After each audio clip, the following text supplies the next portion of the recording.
Hello, legends, heroes, and poopy heads. Welcome to the Omni Flash channel, where Omni Flash will take gaming to the next level. Please like and subscribe. Welcome back. My name is Omni Flash, and I am your guide to Diablo Immortal. In today's video, I'm going to break everything down, tell you what auxiliary gems you want to use, what an auxiliary gem is. And these are 5-star gem effects that you can put on top of your existing legendary gem. I'm going to tell you which gems you might want to replace, what gems to replace them with. We're also going to be talking about gem power transfer, how to extract infusion. I'm going to show you on the video. All right, so let's start off with Phoenix Ashes. Now, I have a rank 10 Phoenix Ashes. A lot of people say Phoenix Ashes is a very bad gem. There are certain times when it's a very good gem, so you may want to hold on to it. And that's why I am using it. I'm holding on to it because in 3v3s and in vaults, that extra life is actually pretty decent. Now, in Battlegrounds, it's not as good of a gem. Now, what I just did is I socketed an auxiliary Starfire onto it. So now it has a rank 1 effect of Starfire. Okay, you say, wow. And why I say rank 1 is because it only gets the damage of a rank 1 gem. Alright, so you see, the damage on a rank 6 Starfire is 360%. Also, there's going to be, the meteorites will also scorch the ground.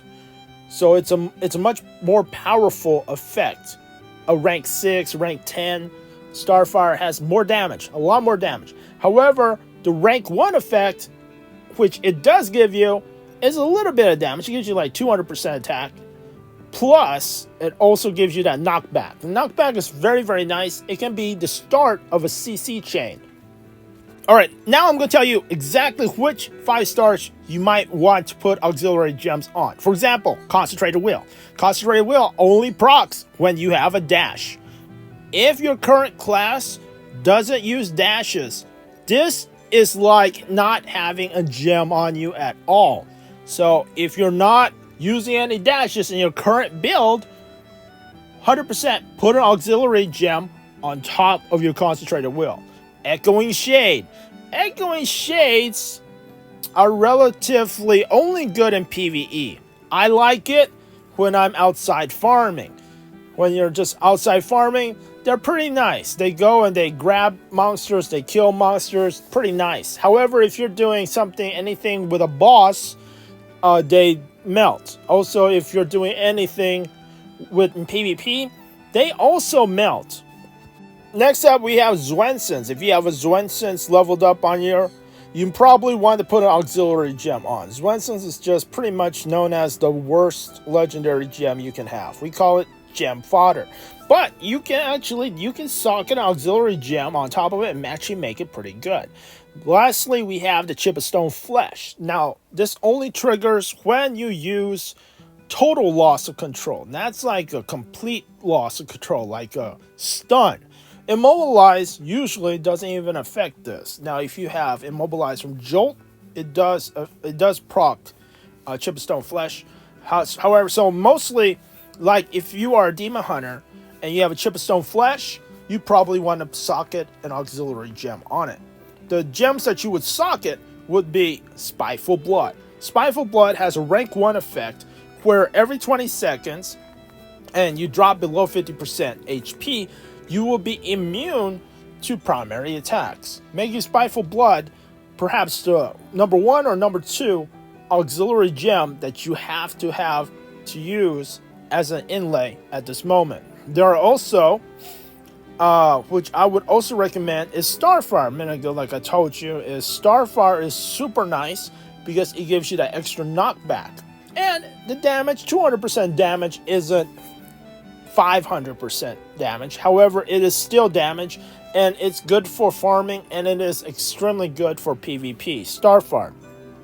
There is one last gem that I like to use as auxiliary, and that would be a Blood-Soaked Jade. If you somehow made your character without a Blood-Soaked Jade, you need a Blood-Soaked Jade. You need to build a Blood-Soaked Jade, or you can use it as an auxiliary gem inlay. If you auxiliary gem inlay, you keep all the resonance, plus you get the rank 1 effect. The rank 1 effect for Blood-Soaked Jade includes 10% movement speed. 10% movement speed is huge.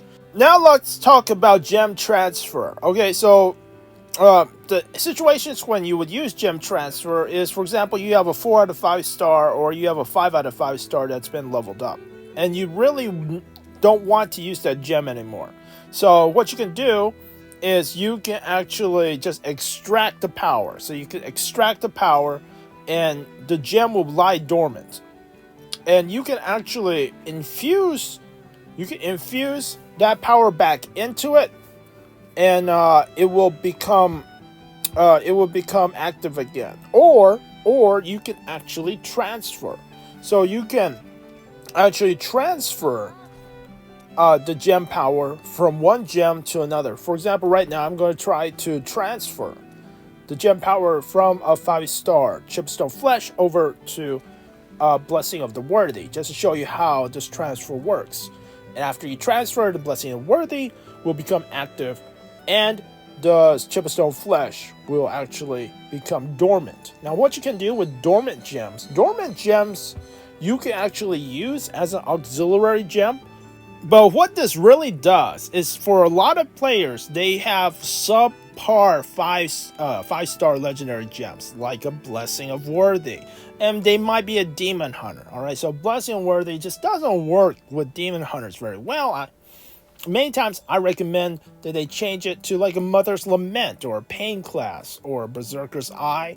Some very strong 2-star gems or 1-star gems. You might want to change. However, they're saying, but I'll lose my 5 out of 5 Blessing of Worthy, and that's a huge problem. However, now that you can extract the gem power and still keep a dormant 5 out of 5 Blessing of Worthy, none of this applies. So I think this is a great thing. You'll be able to hold on to like your strong 4 out of 5s, your strong 5 out of 5s. Just hold on to those just in case you don't want to lose them. For example, maybe right now the Pain class is really strong and you're going to build a rank 10 Pain class. But later on, maybe you want to swap back to the 5 out of 5 Blessing of Worthy, because you're no longer a Demon Hunter. You want to change to a melee class. And a Blessing of Worthy is actually a really good gem if you're a melee class. So this allows a lot of things that makes it more flexible. You don't actually lose your gems when you just need the gem power. I went through that pretty fast. Now, you might want to watch it again, or you can comment below. Be sure to like, subscribe. If you comment below, I will try to answer your questions as quickly as possible. And thanks for watching, and I'll see you in the next video.